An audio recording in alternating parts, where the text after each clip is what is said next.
3811. The Democrat Party is not the only entity that is obsessed with Trump's impeachment. The media are pushing the impeachment of Donald Trump day in and day out.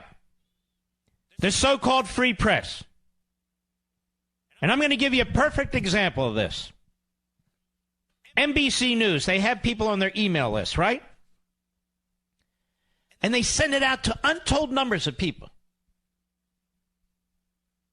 And here's the headline by Pete Williams and Tom Winter. Did Trump just inadvertently admit to violating federal law?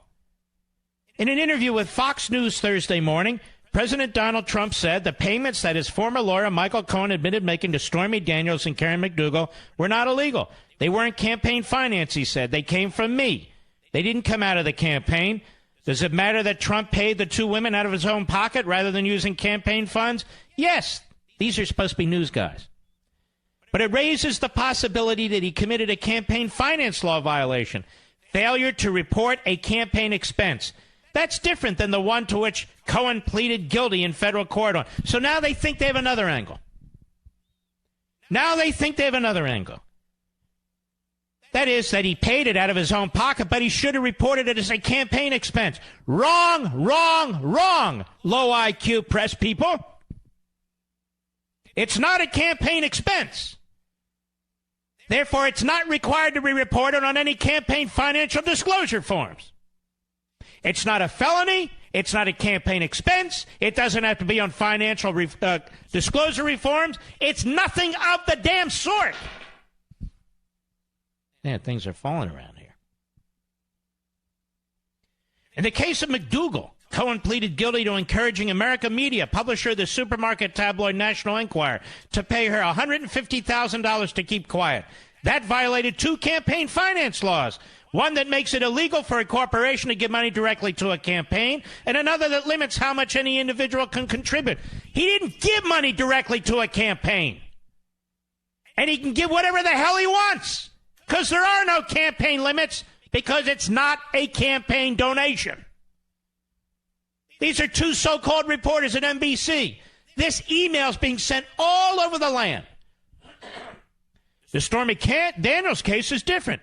If Trump had paid the money to her directly, that would not necessarily be illegal if it had been accounted for correctly. A candidate can contribute any amount of money to his own campaign. This is the problem Dershowitz can't get over. And he's wrong. Yes, a candidate can contribute whatever he wants to his own campaign.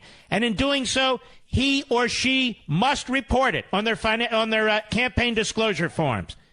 But it's not a campaign payment. It's not a campaign donation.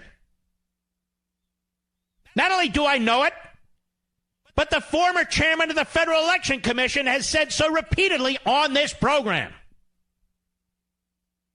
Cohen made the payment, and when he sought reimbursement from Trump, he described it as payment for legal fees. That would suggest that it was an attempt to disguise what the payment was for, which could be a further campaign violation. No, it's actually the truth. It is a legal fee.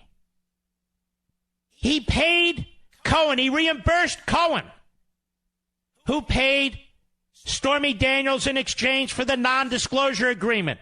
It is not a campaign. I can't even yell it any louder. I'm surrounded by stupid lawyers. I'm surrounded by stupid media.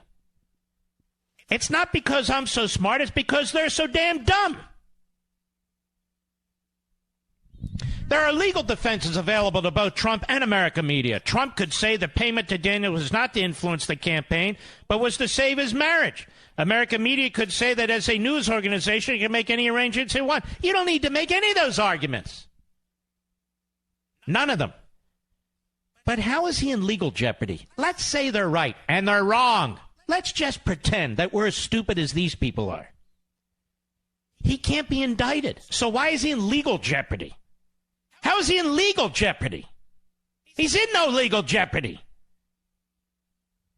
Oh, my Lord. I tell you, no wonder people can't figure this stuff out. They're hit left and right with BS, with absolute BS. The press are now pushing for impeachment. I have been calling this a silent coup from the very earliest. A silent coup. And you should go back and Google the news entities, so-called. Hey, this kook, Mark Levin, calling it a silent coup. Yes, it's a silent coup. Look at him. Oh, a silent coup. We're trying to... It is a silent coup. Silent as opposed to a violent coup. Pretty incredible. It's happening right before your eyes, but they're telling you don't look. They're telling you don't know. The media have exposed themselves. The media are progressive ideologues as a group. The media are using the First Amendment and freedom of the press as a cudgel to take down a president of the United States. The media are working with the Democrats to press their agenda. It's really quite simple. That is exactly what's taking place here.